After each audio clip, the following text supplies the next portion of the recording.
Whether you eat it or not, you've likely heard of gluten. With the growing trend of gluten-free diets, it has a lot of people wondering, what the heck is it? More importantly, should you be eating it? Simply put, gluten is a combination of two proteins found primarily in wheat and related grains like barley and rye. That's it. It's just protein. These two proteins called gliadin and glutenin combine, creating gluten, which helps to nourish the plant's embryos and is a major component in giving the foods you eat that chewy goodness. It's kind of like glue. It makes dough stretchy and gives bread its sponge-like properties. So why is it so bad? Well, it's not. In fact, it's neither detrimental or essential for your health, and there's very little evidence to suggest that cutting it out is the healthier choice for the average person. On the other hand, those with the chronic digestive disorder called celiac disease aren't able to eat gluten at all, and this is where some confusion may have stemmed from. If consumed, a celiac's body sees gluten as an invader and triggers an immune response which ends up damaging the small intestine. Too much of this, and their body begins to suffer major nutritional deficiencies. More recently, scientists have recognized another small proportion of the population that aren't celiac but still have gluten sensitivity.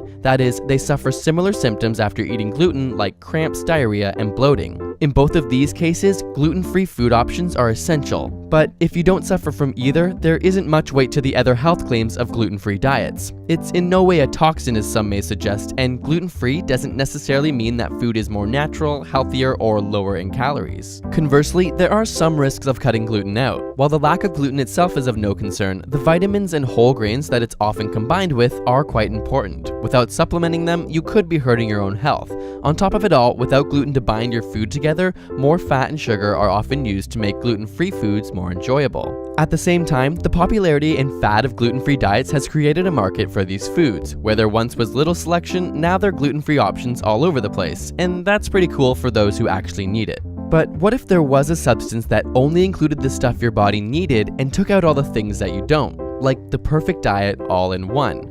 Come with us to our second channel ASAP Thought, where we break down how in the future you may never have to worry about food again. Click on the screen or the link in the description. Got a burning question you want answered? Ask it in the comments or on Facebook and Twitter. And if you want the inside scoop on upcoming episode ideas and behind the scenes, check out our personal Instagram and Twitter handles. And subscribe for more weekly science videos.